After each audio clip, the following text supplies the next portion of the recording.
Hello everyone and welcome back to Lucky Loaders 15, where I'm going to be launching a brand new series here on my YouTube channel looking at my eye catchers of the week. I'll be giving you some of the horses that caught my eye, some of the horses that we should be paying close attention to, and horses that you might want to be putting in your tracker. So without further ado, we'll get stuck into it. And before we begin as well, if you like these videos, please remember to give them a thumbs up. If you don't subscribe on my YouTube channel, make sure you press that subscribe button so you don't miss out on any of my videos here on my YouTube channel. And if you want to follow me on Twitter, follow me where my handle is at LuckyLoader15.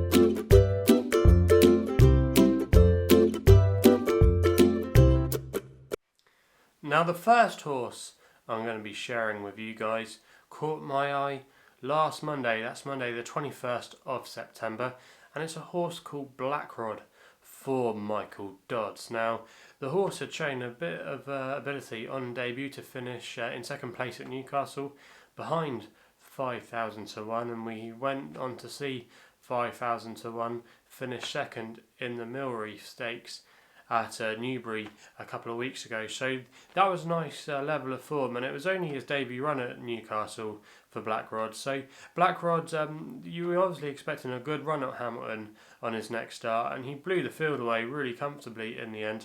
He's by Mason, and he'll probably benefit for a little bit of cut in the ground. It's hard to know if we're going to see him again in this bizarre year, but he's definitely a horse to mark up.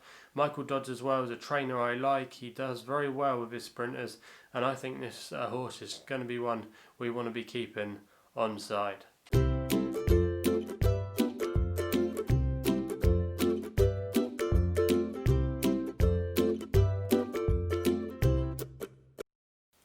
Also on Monday, there was another 2-year-old that caught my eye, and that's a horse for Tom Dascombe called First Lot. Now the First Lot is a filly. She's by Harbour Watch, and she was a really big eye catcher, an imposing sort in the pre-parade ring. Now I was able to see what she looked like on Racing TV beforehand, and she looked a huge type compared to a lot of the other 2-year-olds running in that race, and she had a lot of physique about her that you think she might fill out into next year as a 3-year-old. And I think really what she does this year is just going to be a bonus. She looks like a 3-year-old written all over.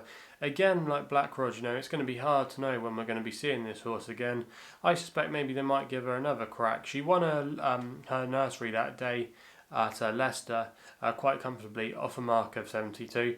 Like I said, I'm not sure what her ceiling would be. You never know, they might be able to get a black type out of her. She might be able to place in a listed race or something of that nature later on down in her career, but I think she's definitely one for the tracker, and if she doesn't appear again this season, she's definitely going to be one to follow next year.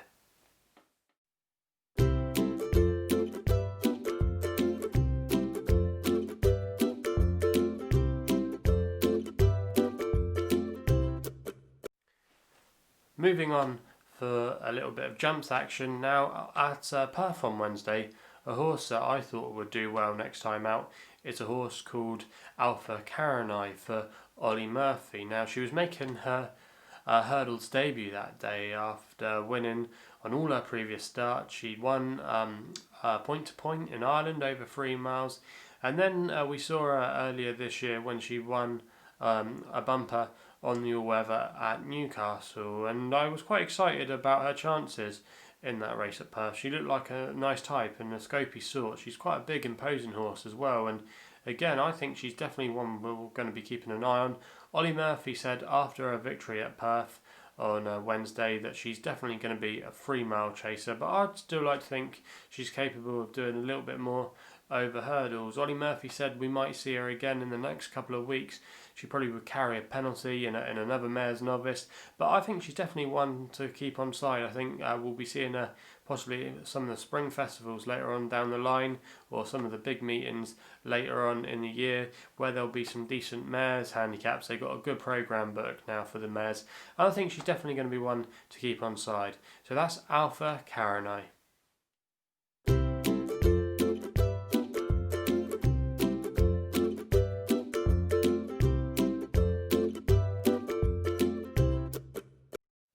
Moving on to a potential Group 1 horse, and that could be Santa Barbara for Aidan O'Brien. Now, a lot of you probably saw the performance on Saturday at the Curragh when High Definition was an impressive winner. However, the one that caught my eye more and I was more impressed with was Santa Barbara for Ballydoyle.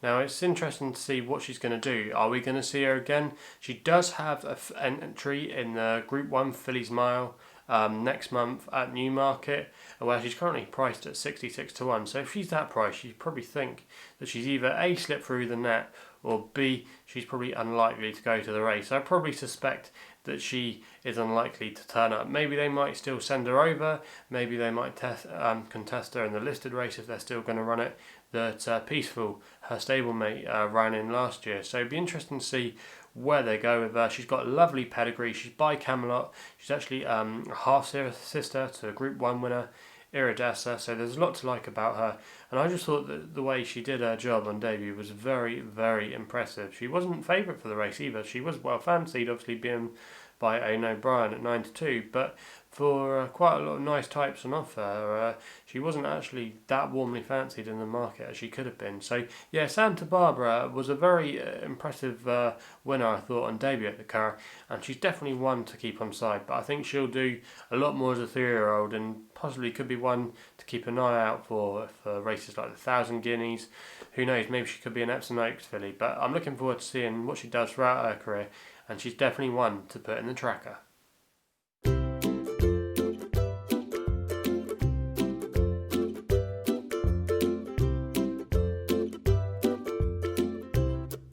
Now, for my last eye catcher of the week, it's going to be Herman Hesse, who was a winning nep here on my YouTube channel on Sunday when he was a clear-cut winner of an apprentice race at Nottingham for David O'Meara. But I still think he has lots of potential to come.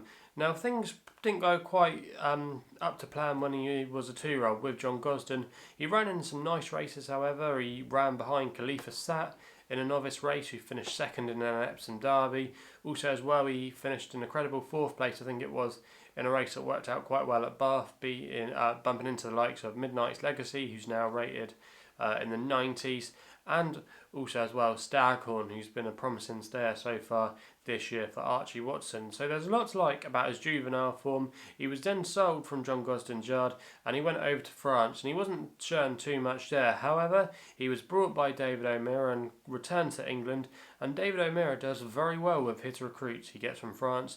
Think of horses like Lord Glitters, Arecibo spring to mind, and I just think Herman Hesse has got a little bit of unfinished business. Now, like I said, he won last time out at Nottingham, and then he won the time before that quite comfortably at Catterick. He was rated 76 on Sunday. It'd be interesting to see what the handicapper does with him now, but I think possibly there could be a race for him later on in the season at Doncaster that Caravan of Hope won last year. I think that was over a mile and 6 when it was the Verton Futurity meeting, but I think he still has a nice handicap in him, and possibly next year he could have a lot more potential to offer as a stayer. Who knows, he could be a Northumberland Plate horse. I'm not saying he's going to live up to those heights, however I do think he could potentially develop into a nice handicapper, and he's definitely one to keep on side, even though he has been contesting in apprentice handicap. So he's one not to rule out still, and I think he's definitely one we're going to be wanting to keep on side in the future. So Herman Hesse is going to be my last eye catcher of the week.